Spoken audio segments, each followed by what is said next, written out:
un médico, un cirujano, tiene una representación motora mucho mejor que un intelectual. Estas personas son un ejemplo de que los test de inteligencia no captan el concepto general de inteligencia humana. Ahora vamos a ver la segunda parte de la entrevista con uno de los investigadores más importantes en neurociencias, cerebro e inteligencia. Adrián, me gustaría que nos cuentes y que le cuentes a la audiencia argentina tu proyecto 12 Pilares de Inteligencia. ¿Qué consiste y cómo lo estás desarrollando? Sure. Well, what we're doing is we're taking advantage of the World Wide Web to try to get to as many people as we possibly can to test their cognitive function.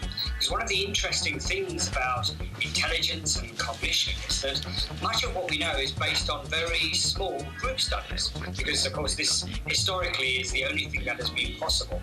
Well, now with the World Wide Web we have the possibility to get to literally hundreds of thousands of people and test their cognitive performance using our web-based tests. And we plan to try and find out the answers to some new questions about intelligence. What makes one person more intelligent than another? Is there one central thing that we can call intelligence, or is it that some people are good at some things and not so good at other things? And are there differences that are related to age and religion and where you come from in the world? So all of these questions we can now answer. ¿Qué aporta este nuevo proyecto 12 Pilares de la Inteligencia a lo que ya sabíamos sobre neurociencias e inteligencia? I mean, one very influential view in the study of intelligence and what we know about intelligence is the concept of G, or general intelligence. And this concept suggests that there is one central feature of our cognition that makes some people sort of good at everything. It contributes to everything that we do. Now, other people think that intelligence isn't like that, and it's possible to be very good at memory and not so good at attention and terribly bad at language skills. So, well, a lot of the previous research on intelligence is based on, a long history of cognitive psychology. And most of that information on research was conducted before we had brain imaging, before we knew very much about how the human brain actually works. Now, of course, in recent years we have fMRI, functional magnetic resonance imaging, and techniques like positron emission tomography, or PET, and these have taught us many things about how the brain works and what different parts of the brain contribute to intelligence. So we've taken that information and we've used it to design new intelligence tests. So these aren't just based on behavior or based on things that we think make up intelligence, but on parts of the brain that we know are involved in performing specific cognitive functions. So our 12 tests try to tap or to take advantage of different specific brain functions that we have identified with brain imaging. Aunque estos test que miden el coeficiente intelectual muchas veces correlacionan con la adaptación social, como dijimos, no capturan cómo uno maneja sus propias emociones, cómo uno maneja las emociones con los demás.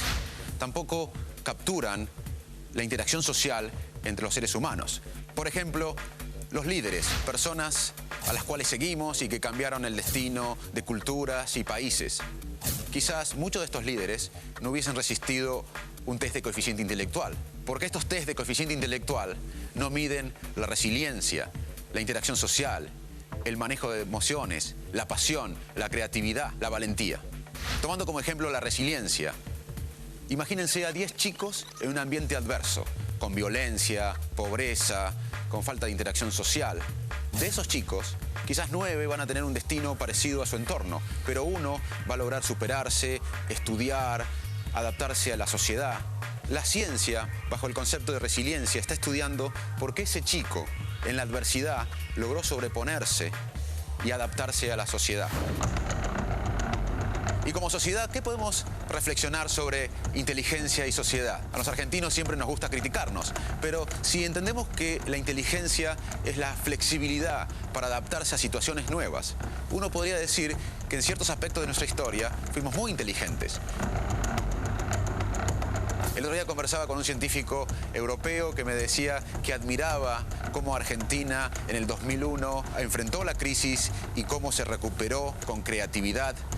Quizás como sociedad, en ese momento, luego de la crisis, nos recuperamos por nuestra capacidad de flexibilidad, de adaptarnos al entorno, y quizás culturas como más antiguas, como la europea, no tengan esta flexibilidad que tiene nuestra sociedad.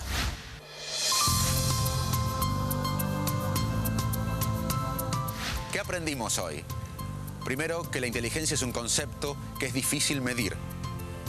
Hay mediciones que se dedican básicamente a analizar procesos racionales, pero estas mediciones no cubren todo el concepto de inteligencia.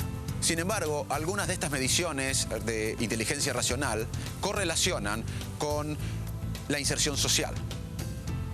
Como hay áreas del cerebro claves para la atención o claves para la memoria, recordemos que el cerebro trabaja en red, hay áreas que son claves para la inteligencia. Estas son las áreas parietal y sobre todo la área frontal, que tienen neuronas que se adaptan a diferentes estímulos cognitivos.